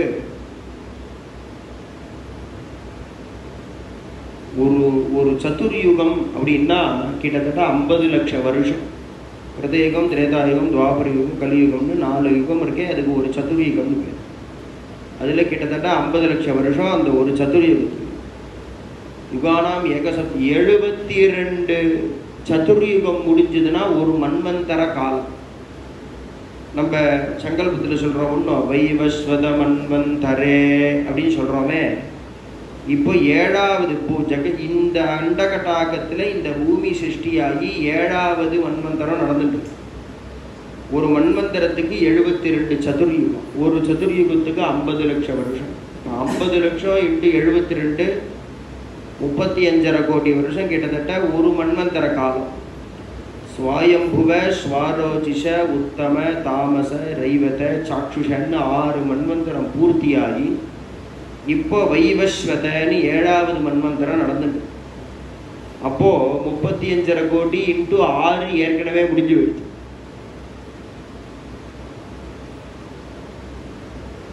கிட்டத்தட்ட ஒரு 210 கோடி, கிட்டத்தட்ட 210 கோடி வருஷம். இந்த வைவஸ்வத மன்வந்தரம் ஆரம்பிச்சு அஷ்டாவிம்சதிதமே கலியுகே 28வது கலியுகம் இது. அப்போ இதுக்கு முன்னாடி 27 சதுர்யுகம் ஏற்கனவே முடிஞ்சிருக்கு. அப்போ 27 இன்ட்டு 50 லட்சம், அது ஒரு 3.5 கோடி வருஷம் கிட்டத்தட்ட வச்சுக்கோங்க. கிட்டத்தட்ட ஒரு 230 கோடி வருஷமா இந்த அனசூயா அம்மாவனுடைய வயசு 230 கோடி ஆகுது. ஜெகத் சிருஷ்டி காலத்தில் அவதாரம் பிரம்மதேவரால் சிருஷ்டிக்கப்பட்டு அவதாரம் பண்ணினவா இந்த அத்திரி அனசூயா அம்மாலாம். அவளுக்கு என்ன வயசு அப்படின்னா கிட்டத்தட்ட 230 கோடி வயசு. அந்த பாட்டி ஆத்துக்கு சீதை வந்திருக்கா. சீதைக்கு இப்ப என்ன வயசுன்னா 18 வயசு. 18 வயசு சீதைய 230 சொச்ச கோடி வயசான பாட்டி கொஞ்சம் ராக்குற. சீதையை கூப்பிட்டு பக்கத்தில் உட்காந்து வச்சு கன்னத்தை வழிச்சு கன்னத்தில் சொடிக்கிண்டு சீதைக்கு உச்சி முகுந்து முத்தம் கொடுத்து தன்னுடைய பாதிவிரத்திய அக்னி அப்பேர் தசராத்திரம் கிருதாராத்திரின்னு நலாயினின்னு ஒரு அம்மா இருந்தா. இந்த அம்மாவுக்கு அவர் ஆத்துக்காரர் ரோகி. அவரால் எங்கேயும் எழுந்துக்க முடியாது, நடந்து போக முடியாது. அந்த அவர் ஆத்துக்காரர் எங்கேயாவது போகணுமான்னா இந்த அம்மா கூடையில் வச்சுட்டு தலையில் வச்சுட்டு தான் போவாங்க. மாண்டவியர்னு ஒரு ரிஷி இருந்தார். அந்த ரிஷி ஆசிரமம் போட்டு உட்காந்துருந்தார். அந்த ஏரியாவில் திருடர்கள் ஜாஸ்தி. ஒரு நாள் என்ன ஆயிடுத்து, ஒரு 4 திருடன் சேர்ந்து ராஜாங்கத்தில் கொள்ளை அடித்து ராஜாங்கத்துலேருந்து ஆள் துரத்தின்ண்டே வரா, மாட்டின்ட்டுட்டான். ஐயோ பொருள் கையில் இருந்தால் மாட்டின்ட்டுருவோமேன்னு இந்த மாண்டவியரனுடைய ஆசிரமத்தை உள்ளே புழுந்து பொருளெல்லாம் அங்கே வச்சுட்டு அங்கே ஒளிஞ்சுட்டான். இவா வந்து தேடி பார்த்து பிடிச்சிட்டா, மாண்டவியரையும் சேர்த்து பிடிச்சிட்டான். ஏண்டா பகலில் ராத்திரியில் திருட்டு வேலை பண்ணுற, பகலில் சாமியார் வேஷம் போடுறியா அப்படின்னு இந்த ரிஷி மாண்டவரையும் பிடிச்சின்னு போயிட்டா. பிடிச்சிட்டு போனால் ராஜா என்ன தண்டனை, ராஜாங்கத்தில் கை வச்சிருக்கான். இப்போ என்ன தண்டனை அப்படின்னா, கழுத்திலிருந்து பின்னாடி வரைக்கும் ஒரு கொக்கியை மாட்டி இந்த கழுமரம்னு சொல்கிற அந்த மரத்தில் சேர்த்து அடிச்சிடுறது, பிராணம் போயிடும், உயிர் போயிடும். 4 பேரையும் மாட்டினா 4 பேரும் செத்து போயிட்டான். இந்த மாண்டவியர் ரிஷியானத்தினால அவர் சாகலை, உயிர் இருக்கு. ஐயோ உயிர் இருக்கேன்னு இந்த தண்டனையை நிறைவேற்றினானே, அவன் போய் ராஜாட்ட சொல்றதுக்கு போயிட்டான். உயிர் இருக்கா, அதெல்லாம் இருக்காதுடா, அதெல்லாம் செத்து போயிடுவான், நீ கவலைப்படாதே, எதா இருந்தாலும் கார்த்தால பார்த்துக்கலான்டா அந்த ராஜா. அவர் இந்த கழுத்துல கொக்கியோட அந்த இடத்துல தொங்கின்னு இருக்கார் மாண்டவியர். அதனால தான் அவருக்கு ஆணி மாண்டவியர்னு பேர் வந்து தொங்கிட்டு இருக்கார். இந்த அம்மா நலாயினி தலையில தன்னுடைய பதியை வச்சுட்டு வர வந்தா, அவர் தொங்கிறது இந்த அம்மாவுக்கு தெரியல. அவ அப்படியே வந்தா, அவருடைய பதி இவர் மாண்டவியர் தொங்கின்னு இருக்காரனோ அவர் காலில் பட்டுது. அவர் ஏற்கனவே அவர் தொங்கின்னு இருக்கார். அது இடிச்ச உடனேயும் வலி, உயிர் போறது. அவர் பார்த்தார், நீ பதிவிரதங்கிறதுனால என்ன வேணாலும் பண்ணுவியா, நாளைக்கு சூரியன் உதிக்கும் பொழுது நீ வைதவியத்தை அடைய கடவுள் சாபம் கொடுத்தார். மாண்டவியர் நலாயினிக்கு சாபம் கொடுத்தார். அந்த அம்மா பார்த்தா, அங்கேருந்து நேர கொடிநடையா நடந்து அத்திரி ஆசிரமத்துக்கு வந்தா. அத்திரி ஆசிரமத்துக்கு வந்தா அவனாலாம் தூத்தம் கொடுங்கம்மான்னு தூத்தம் கேட்டா கொடுத்தா. அனசூயை எல்லாம் பார்த்து பேசினா, நான் கிளம்புறேங்கிறா. ஆற்றுக்கு யாராவது ஸ்திரீகள் வந்தா முன்னாடி சொல்றேன், குங்குமம் கொடுத்து அனுப்புறதுன்னு ஒரு வழக்கம். அப்போல்லாம் குங்குமம் இட்டுண்டு இருந்தா, ஸ்டிக்கர் விட்டு இல்லை, குங்குமம் கொடுத்து அனுப்புறதுன்னு ஒரு வழக்கம். அந்த அனசூய அம்மா நலாயினிக்கு குங்குமம் கொடுத்தா. நலாயினி குங்குமத்தை எடுத்து இட்டுண்டா கரகரன்னு அழகா. உடனே பார்த்தா, ஏம்மா சுமங்கலியா இருக்கியே, குங்குமம் இட்டுக்கும் போது ஏன் அழறன்னா, நாளைக்கு என்னால் இது இட்டுக்க முடியாதேங்கிறா. இன்னைக்கு நான் இங்கே கொடுத்து எல்லாம் இட்டுட்டேன், நாளைக்கு இட்டுக்க முடியாது. ஏன் அப்படி சொல்ற, இது மாதிரி சாபம் கொடுத்துட்ட, அவ்வளவுதானே அப்படிங்கிறா அனசூய அம்மா. ஏன்னா எல்லாம் தபஸ். இன்னைக்கு நம்ம குழந்தையில வந்து நமக்கு நமஸ்காரம் பண்ற, ஹாப்பி பர்த்டே டு யூன்னு சொல்றோம். சௌக்கியமா இருந்து நம்ம குழந்தையில வாழ்த்துறோம்னா, அவன் இன்னைக்கு சௌக்கியமா இல்லை. ஏன் இல்லை அப்படின்னா, அவன் பண்ற தப்பு, அதெல்லாம் அப்புறம் வேற விஷயம். உன்கிட்ட தபஸ் இருந்ததுன்னா நீ சொன்னா பலிக்கும் பண்ணும். உன்கிட்ட தபஸ் இருக்கு, நிறைய ஜபம் பண்ணி சுவாமிக்கு நிறைய கைங்கரியங்கள்லாம் பண்ணி தபஸை சேர்த்து வச்சிருந்தோம்னு வச்சுக்கோங்களேன், நமக்கு யாராவது நமஸ்காரம் பண்ணும்போது சௌக்கியமா இருப்பா அப்படின்னா அவன் சௌக்கியமா இருக்க போறான். நீ சௌக்கியமா இருக்க சொல்லி ஒருத்தன் வீணா போறான்னா உங்ககிட்ட நம்மள்கிட்ட தபஸ் இல்லைன்னு தானே அர்த்தம். இவெல்லாம் தபஸ்வினிகளா இருக்கிறதுனால பயப்படலை. அனசூயை என்ன பண்ணா, அவ்வளவுதானா, ஏன் கவலைப்படுற, ஒரு சௌமங்கலிக்கு வைதவியத்தை கொடுக்கணும் அப்படின்னா இந்த சூரியன் உதிக்காம இருக்கட்டும். சூரியன் உதிக்கல, எத்தனை நாளா உதிக்கலன்னா தசராத்திரம் கிருத்தாரா, 10 நாள் சூரியன் உதிக்கலையா. 10 நாள் இருட்டாவே இருக்கு. தேவர்களுக்கெல்லாம் பயந்து போய் பிரம்மதேவரை சரணாகதி பண்றாரு. ஏன் அப்படின்னா, சூரியன் உதிக்கிறதோ இல்லையோ பூமி ஜலத்தில் இருக்கிறதுனால அழுகாம இருக்கு, இல்லைன்னா பூமி அழுகி போயிடும். ஐயோ சிருஷ்டிக்கே இது ஆபத்தாச்சு அப்படின்னு தேவர்கள்லாம் போய் பிரம்மதேவரை சரணாகதி பண்ணி, பிரம்மதேவருடைய புள்ள தானே அத்திரி மகரிஷி, அனசூய பிரம்மதேவரை மாட்டு பொண்ணு. அங்கேருந்து அவர் வந்து வர சமாதானம் பண்ணி, இது மாதிரி பண்ணாதவன் சூரியனை உதிக்க விடு அப்படின்ன உடனேயும் அப்போ அவன் அந்த மாண்டவியரை இந்த வரத்தை இந்த கேன்சல் பண்ண சொல்லி சாபத்தை அப்போ மாண்டவியர் கேன்சல் பண்றார். என்னவா, சரி அவளுக்கு வைதவிய வராதுன்னு சொல்லலையா, இந்த சரித்திரத்தை கேட்கிறவாளுக்கே வைதவிய வராதுன்னா அப்படி கேன்சல் பண்ணியிருக்காரு. அதை சொல்ற ராமர்கிட்ட அத்ரி மகரிஷி இந்த சரித்திரத்தை சொல்லி, அப்பேற்பட்ட தபஸ்வினி உள்ள இருக்கா, சீதையை போய் அவளுக்கு நமஸ்காரம் பண்ண சொல்லுங்க. சீதை வந்து நமஸ்காரம் பண்றா. நமஸ்காரம் பண்ணினா தன்னுடைய பாதிவிரத்தியா தபஸ்னால ஸ்வர்க்கத்திலிருந்து பட்டு புடவைகள் ஆபரணங்கள் எல்லாம் வரவழிச்சுட்டான். வரவழிச்சு சீதைக்கு பூர்ணமா அலங்காரம் பண்ணி மனையை போட்டு கோலத்தை போட்டு சீதையை உட்காத்தி வச்சு, அனசூய அம்மா சீதைகிட்ட கேட்குறா, சீதை உன் கல்யாணத்துக்கு நான் வரவே இல்லையே, உன் கல்யாணம் எப்படி நடந்தது சொல்ல. உடனே இங்க ஒரு சீதா கல்யாணம் ராமாயணத்துல அத்ரி அனசூய ஆசிரமத்தில் சீதா தன் வாக்குனால சீதா கல்யாணம் தேர்ட் பார்ட்டி கதை சொல்ற மாதிரி சொல்றேன். இப்போ நான் சீதா கல்யாணம் சொன்னா எப்படி சொல்லுவேன், ஏன்னா கதை சொல்றதுக்குன்னு ஒரு முறை இருக்கணும். அதெல்லாம் உங்களுக்கு தெரியாதா, ஜனகன்னு எங்க அப்பா பேர், அதான் உங்களுக்கு தெரியுமே. அவர்தான் விஸ்வாமித்திரரோட இவர் வந்தார், உங்களுக்கு தான் தெரியுமே, அப்படி சொல்லக்கூடாது. ஒரு தேர்ட் பார்ட்டி கதை சொன்னா சீதா என்ன பண்ணா, மணல உட்காந்துட்டா சீதா கல்யாணம் சொல்றான். எப்படி, அப்ப அவ அவதாரம் பண்றதுல இருந்து சொல்ற, தன் அவதாரத்திலிருந்து ஜனக மகாராஜாவை நம்ம எப்படி வந்து அடைஞ்சேனான்னு இவ வரதனா. இங்கதான் வால்மீகி ராமாயணத்துல அத்ரி அனசூய ஆசிரமத்துல தான் சீதை சொல்றா அனசூய அம்மாட்ட, அவர் ரோட்ல நடந்து வரும்பொழுதே பால்கனிலேருந்து நான் பார்த்தேங்கிறான். இங்க சொல்றத அந்த அவசரத்திலேயே கம்பர் முன்னாடியே சொல்லிட்டார், அண்ணலும் நோக்கினார் அவளும் நோக்கினார். இல்லாததை சொல்லல அவர். வால்மீகி ராமாயணத்துல பாலகாண்டத்துல அது கிடையாது. ஆனா அயோத்தியா காண்டத்துல அத்ரி அனசூய ஆசிரமத்துல சீதை அனசூய அம்மாவுக்கு சொல்லும்போது சொல்றா, அவர் வரும்பொழுதே நான் பார்த்துட்டேன், என்னையும் அவர் பார்த்தார், அப்பவே நாங்க எங்க ஹிருதயம் கலந்துடுத்துங்கிறா பிராட்டி. சீதா கல்யாணம் சொல்ற. சீதா கல்யாணம் சொல்லி அத்ரி அனசூய அம்மாவை பிரதட்சணம் பண்ணி நமஸ்காரம் பண்ணி, அயோத்தியா காண்ட கடைசி சரித்திரம் அத்ரி அனசூய ஆசிரமம். இதுக்கப்புறம் இது வரைக்கும் அத்ரி அனசூய ஆசிரமம் இருக்கே, அந்த ஏரியா வரைக்கும் காடு கிடையாது, ஒரு சிட்டி வில்லேஜோட அவுட்ஸ்கர்ட்ஸ். அங்க வந்து மான் மயில் முயல் இது மாதிரி விளையாடிட்டு அத்ரி அனசூய ஆசிரமத்திலிருந்து கிளம்புறார். பிரவிஷ்யது மகாரண்யம், ஆரண்ய காண்ட ஆரம்பம்.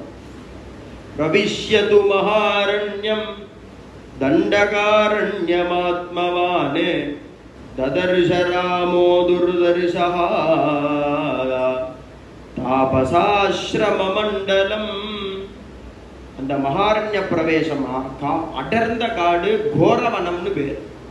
சிங்கம் புலி கரடிகள்லாம் இருக்கக்கூடிய காடு, பூத பிரேத பிசாசங்கள்லாம் நடமாடக்கூடிய காடு, அசுரன் ராட்சசாலாம் நடமாடும். அதனாலதான் இன்னைக்கெல்லாம் கூட சொல்றா பாருங்க, எங்கேயாவது இது மாதிரி சுடுகாடு இருக்கிற ஏரியாக்கெல்லாம் அகாலத்துல போகாத, தலையை பின்னிட்டு போனோம், தலையை விரிச்சு போட்டுக்காத அப்படின்னா. தலைமடி தலை விரிஞ்சு இருந்ததுன்னா இந்த பிரேதங்கள்லாம் தலைமுடி வழியா சரீரத்துல பூத்தும். அது தெரியாது, அது தெரியாது. தெரிஞ்சாலும் இன்னைக்கு பெருசா கேர் பண்றது இல்லை. ஏன்னா பிடிச்சுதான் அப்படி இருக்காளா, பிடிக்காமலே அப்படி இருக்காளான்னு தெரிய மாட்டேங்குது. அதனால தாபசாஸ்ரம மண்டலம், அந்த அடர்ந்த காட்டுக்குள்ள போறார் பிரபு. போனா ஒரு பெரிய காலனி, என்னன்னா ரிஷிகளுடைய ஆசிரமம். அத்தனை ரிஷிகள் அப்படியே சாரியா இருக்கு, வீடா இருக்கு, கிராமமா இருக்கு. கிராமம்னா கூட்டுன்னு அர்த்தம். கிராமம்னா கூட்டா நிறைய பேர், இப்ப நம்ம இங்க 10 பேர் உட்காந்துருக்கோம்னோ இப்ப நமக்கு கிராமம்னு பேர். கிராமம்னா கூட்டுன்னு அர்த்தம். கிராமமா அப்படியே வரிசையா இருக்கு ரிஷிகளுடைய ஆசிரமம். மிருகைஹி பகுபிஹ் கீர்ணம் ஆகீர்ணம் பக்ஷி சங்கை சமன்விதம். அப்படி போய் நிற்கிறார். போய் பார்த்தா அப்படியே என்ட்ரன்ஸ் அப்படியே சாரியா அப்படியே சரையு நதியினுடைய கிளை நதிகள்லாம் ஓடுறது. இந்த பக்கம் ஒரு ஓடை ஓடுறது, இந்த பக்கம் ஒரு ஓடை ஓடுறது. பார்த்தா நிறைய மரங்களா இருக்கு, எல்லாம் பட்சிகள்லாம் கலபலன்னு கத்தின்னு இருக்கு. விஷாலைஹி அக்னிஷரைஹி ஸ்ரிக்பாண்டை அஜினை குஷைஹி. அப்படியே பார்த்தா பெரிய கட்டடங்களா எதுவுமே இல்லை.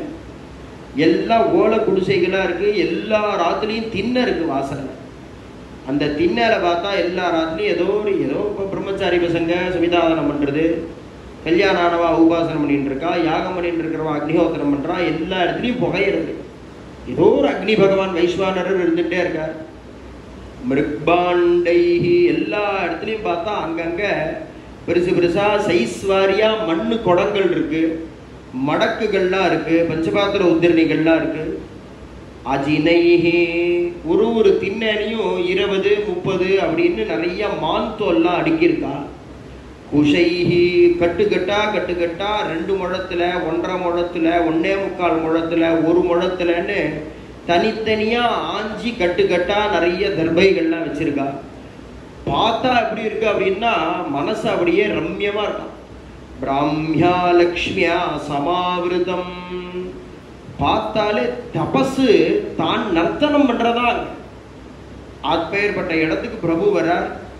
அங்கேருந்து வந்து அத்தனை ரிஷிகளையும் பார்த்து எல்லாரோடையும் பேசுறார். அத்தனை ரிஷிகளையும் கேட்கிறார், பேட்டி ஆலிங்கன. பிரபு ராமா ஒரு தடவை அந்த ரூபம் அப்படி பண்றதா. அவர் அப்படி போய் காமாசிரமத்து வாசல்ல அப்படி நிற்கிறார். நின்னா என்னாச்சு? ஸ்தானுதக்த வபுஷஸ்தபோவனம் பிராப்ததா சரதி ஆப்தகார்முகா. அந்த தபோவனத்தில் நம்ம குமரங்கொன்றம் மாதிரி லேசாக ஒரு மண்ணு மேடு இருக்கு. அது மேலே வந்து அப்படி அந்த கோதண்டத்தை ஊனிட்டு அப்படி பிரபு நிற்கிறார். நின்னா அப்படி இருக்கார் அப்படின்னா விக்கிரகேண மதனஸ்ய சாருணா சோபவத் பிரதிநிதிர்ண கர்மணா. ரிஷிகள்லாம் பார்த்தாக்கா காமாசிரமமாச்சே, இது மன்மதனுடைய ஆசிரமமாச்சே. மன்மதனை தான் ஏற்கனவே பரமேஸ்வரர் புசிக்கிட்டாரே, இப்போ இங்க ஒரு மன்மதன் தனுஷ்பாணியா வந்து நிற்கிறாரே, மன்மதன் திருப்பி வந்துட்டானோ அப்படின்னு பார்க்கறாங்க. அதுதான் அழகா காளிதாசன் சொன்னார், சோமம் ஆமாம்பா மன்மதன் மாதிரி தான், சோமவத் பிரதிநிதி. மன்மதன் மாதிரி தான் இருக்கா. ஆனா மன்மதனுக்கும் இப்ப நிக்கிறவருக்கும் ஒரு வித்தியாசம். ந கர்மனா, காரியத்துல 2 பேரும் ஒண்ணு இல்லை. என்ன ஒண்ணு இல்லைன்னா மன்மதனை பார்த்தேன்னா ஆசை கிளம்பும், பிரபுவை பார்த்தா ஆசை அடங்கும். ஆனா பார்க்கறதுக்கு 2 பேரும் ஒரே மாதிரி தான் இருப்பார். காரியத்துல 2 பேரும் வேற வேற மாறிப்பா அப்படிங்கிறார். அப்படி நிக்கிறத பார்த்தாரோ இல்லையோ அத்தனை ரிஷிகளும் அர்த்தாவர்த்தித மந்திரம் அர்த்தவிலசத் ஸ்வாத்யாயோர்ஜித பிரம்மோபாசனம் அர்த்த முக்கிய ஹவனாதித்யேஷு சர்வக்ரியாக. பாதி ஜபம் பண்ணிட்டே இருக்காரா. எல்லாம் அங்கன்யாச கரன்யாசெல்லாம் பட்டு ஹஸ்தராயப்பட்டு குல்பூஸ்ரம் விதி பந்தா தியானம்லாம் சொல்லி பாதி ஜபம் பண்ணிட்டு இருக்காரா. ஒரு ஓம்புகு கூட பண்ணலையா. பாதி ஜபத்துல அப்படியே எழுந்து ஓடி வந்தார். அர்த்தாவர்த்தித மந்திரம் அர்த்த விலசத் ஸ்வத்தர் என்ன பண்ணிருக்காரு, அப்படியே பூனலை வச்சு பிடிச்சிட்டு பிரம்மசந்தம் தன்மேஜன் வந்து உரு போட்டுட்டே இருக்கார். அப்படியே எழுந்து வராரா. ஒருத்தர் ஆதித்யம் பண்ணி வச்சுட்டு இருக்கார். அவர் சாதம் போட்டு நெய் ஊத்தி இருக்க, குழம்பு எடுத்திருக்காரு விடணும்னு கரண்டி, குழம்பு கரண்டியோட வராரா. சாப்பிட்றவரும் என்ன பண்ணினார்னா பரிசேஷனத்தில் உத்தராபோஜனம் வாங்கிக்கல, அப்படியே எச்சகையோட எழுந்து வராரா. ஏன் அத்தனை பேரும் அப்படியே ஹோமம் பண்ணிட்டு இருக்கார். ஒருத்தர் அந்த தருவியை எடுத்து நெய்யை விடணும், நெய்யை தருவியில எடுத்துட்டார், விடலை, நெய்யோட எழுந்து வராரா. ஏன் அப்படி இது மாதிரிலாம் பண்ணலாமா? அசத்துன்னா அது மாதிரிலாம் பண்ணும், பாதி பாதியில் வரதெல்லாம் பண்ணுமே. அந்த தருவியை கீழே வச்சுட்டு அப்போபஸ்பிருஷ்யான ஜலத்தை தொட்டுட்டாவது வர வேண்டாமோ அப்படின்னா அத்தனை ரிஷிகளுக்கும் தெரியுமா நம்ம இத்தனை கோடி வருஷமா இவ்வளவு யாகயங்கள் பண்ணி சித்து சுத்தி அடைஞ்சு இத்தனை பரிசிரமப்பட்ட பலன்னா வந்து நிற்கிறது. அதுக்கப்புறமும் திருப்பி இதே வேலையில ஈடுபட்டு இருப்போமான்னு அர்த்தாவர்த்தித மந்திரம் பாதி பாதியில யார் என்னென்ன பண்ணிட்டு இருந்தாலோ பிரபுவை பார்த்த மாத்திரத்துல ஓடி வந்தார். ஓடி வந்து அப்படியே பிரபுகிட்ட சொல்றாரு, ஏகி பஷ்ய ஷரீராணி, அப்பா ராமா இங்க பாரு அப்படின்னு முதுக காட்டுறா. எல்லாரும் இழைச்சி துரும்பா இருக்கா, முதுகெல்லாம் வரி குதிரை மாதிரி இருக்கா.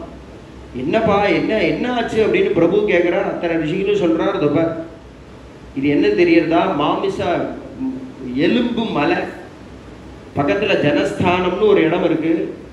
ராவணன் அங்க சில ராட்சசாலை வச்சிருக்கான். அவன் அங்கேருந்து வருவா, ரிஷிகளை பிடிப்பா, சாப்பிடுவா, எலும்பை துப்பிட்டு போயிடுவா. இப்படியே தான் இருக்கு.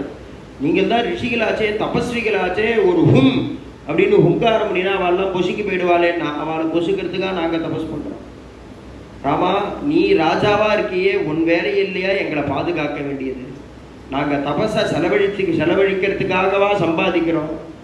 அதனால தபஸை செலவழித்துக்காக சம்பாதிக்கல ராமா, நீ தான் கிருபா பண்ணணும் அப்படின்னு. உடனே பிரபுவுக்கு ஆவேசம் வந்தது, கோபம் வந்தது. 14 வருஷம் எங்கள் அப்பா என்னை காட்டுக்கு ஏன் அனுப்பிச்சாருன்னு இப்போதான் புரியுறது. ஏன்னா உங்களை மாதிரி ரிஷிகளுக்கு கைங்கரியம் பண்ணுறதுக்காக தான் எங்கள் அப்பா காட்டுக்கு அனுப்பிச்சிருக்காரு. நீங்கள் கவலையே படாதீங்கோ. 15வது வருஷம் முதல் நாள் நான் அயோத்திக்கு போகிறதுக்கு முன்னாடி ராவணாதி சர்வ ராட்சசாலையும் ஒழிச்சு கட்டிடுது. அதுக்கப்புறமா தான் நான் போவேன். உடனே பிராட்டி பயந்தான் கொஞ்சம்.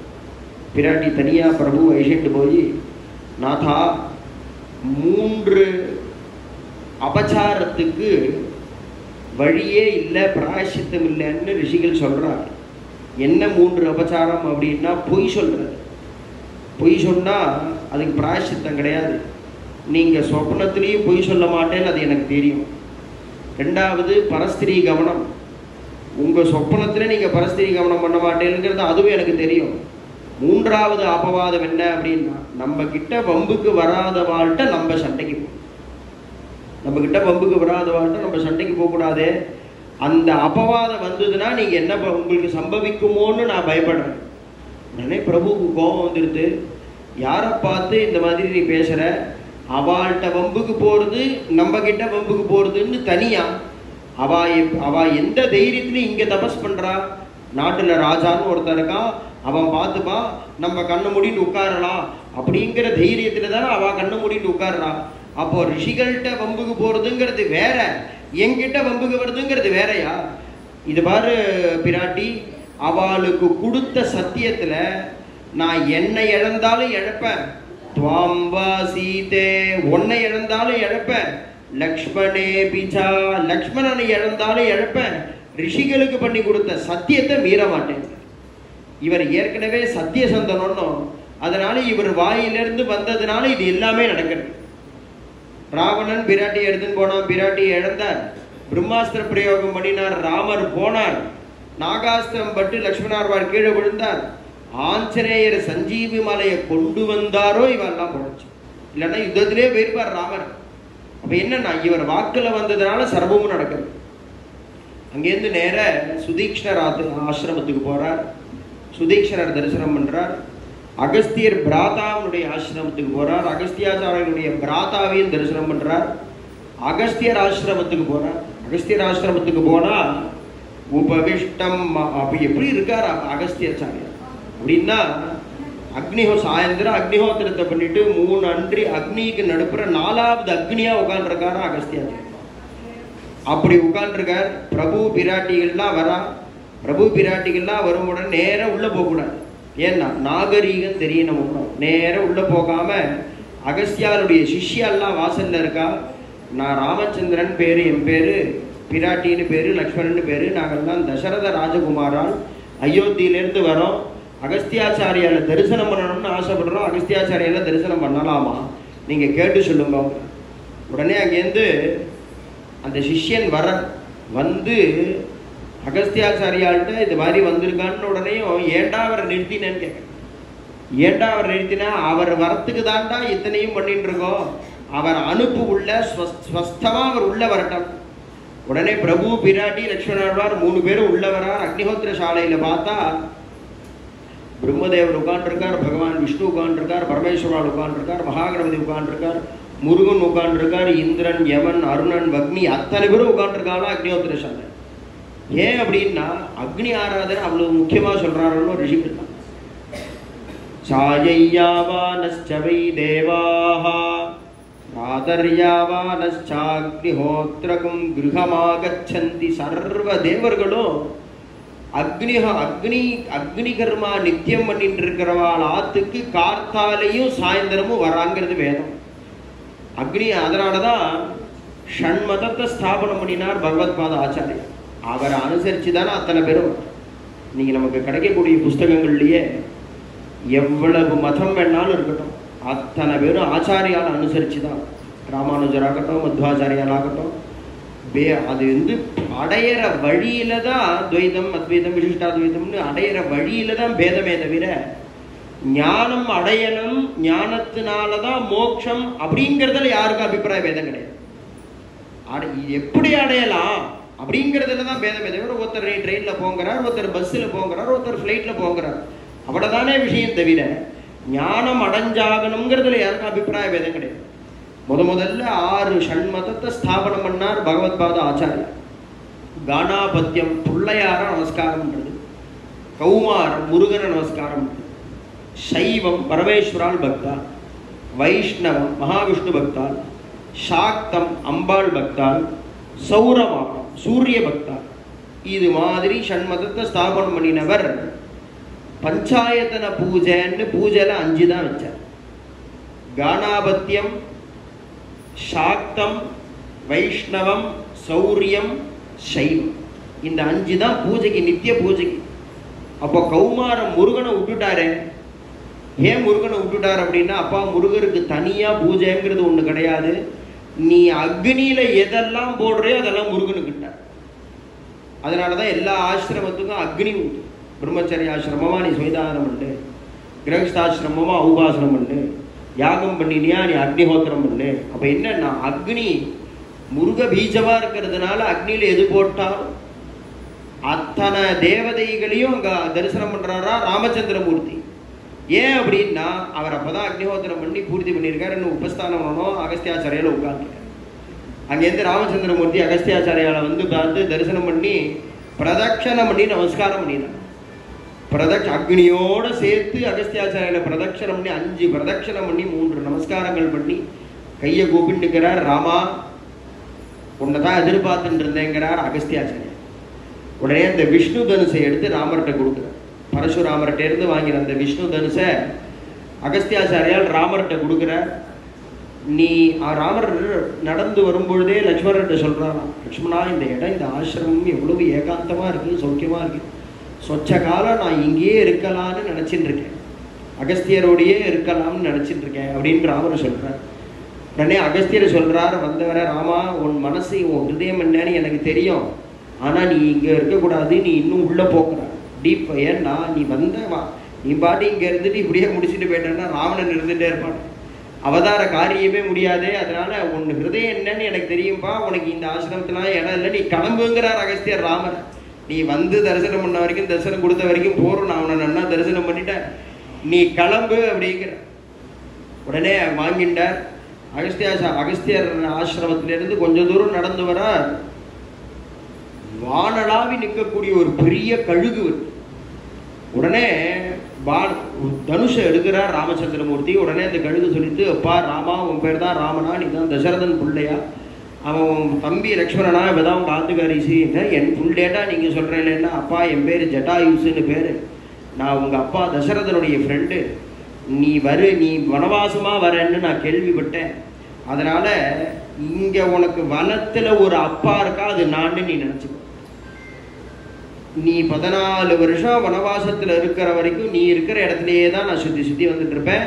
இது மாதிரி முன்னாடி வந்து உன்னை பயமுறுத்த மாட்டேன், நீ கவலைப்படாத, உன் கண்ணிலேயே படம். அதனாலதான் பிராட்டி அபகரிச்சுட்டு போன போது முதல் யுத்தம் ஜட்டாயுசோட தான். என்ன 14 வருஷம் இது முதல் ஆரம்பத்திலேயே அரண்யம் வந்துட்டார். 11 வருஷ காலம் ரிஷிகள் ஆசிரம மண்டலத்துல ரிஷிகளோட தான் இருக்கார். 12வது வருஷம்தான் சூர்பனக வரா.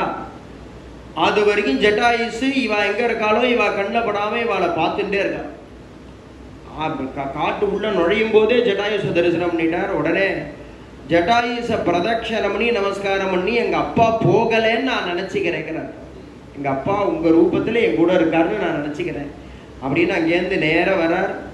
அந்த ரிஷிகள் ஆசிரமத்திலேயே கோதாவரி நதி தீரத்து பக்கத்துல ஒரு ஆசிரமத்தை போட்டுட்டு 11 வருஷ காலம் சாதுக்களுக்கு ரிஷிகளுக்கு கைங்கரியம் பண்ணிட்டு இருக்கார் பிரபு.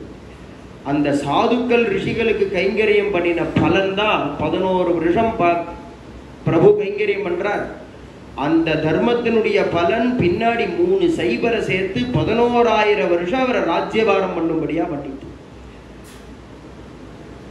11 வருஷ காலம் கைங்கரியம் பண்றார்.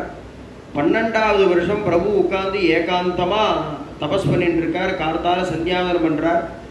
தந்தேசம் ராட்சசி காச்சித் आजगाम यदृच्छया सातु शूर्पणखा नाम दशग्रीवस्य रक्षसः शूर्पणख वरान् मेल नानकी सीतामहन जानकी कांत स्मरणं सद्गुरु स्वामिनः आंजनेय स्वामिनः।